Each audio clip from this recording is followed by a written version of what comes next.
মাংস রান্নার জন্য প্রথমে পেঁয়াজ, টমেটো, রসুন, জিরা আর কাঁচা লঙ্কা একটু ভেজে নিচ্ছি। এগুলো ভাজা হয়ে গেলে গ্রাইন্ডারে পেস্ট করে নেব। এই জন্য মাংসে নুন, হলুদ, দই দিয়ে মাখিয়ে রেখেছি। আর এইটা হচ্ছে জিরে, ধনে, লঙ্কা, নুন, হলুদ আর হচ্ছে গরম মশলা। এবার যে মশলাটা ভেজেছিলাম সেটা দিয়ে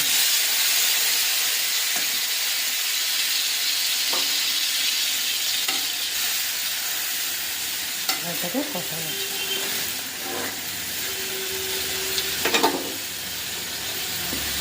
এখানে দিয়ে দেবো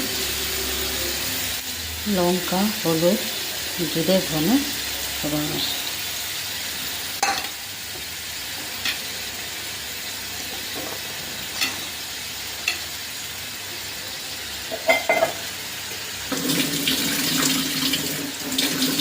মাংসটা ম্যারিনেট করা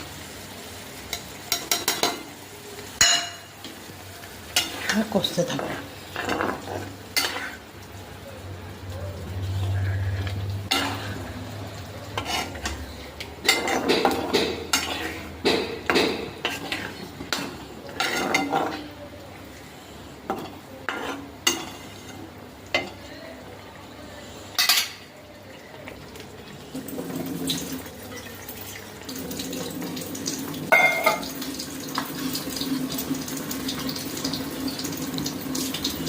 এর মধ্যে আর একটু জল পড়বে না।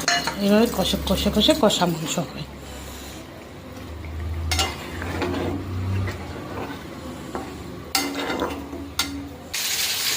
গরম মশলা দিয়ে দিলাম।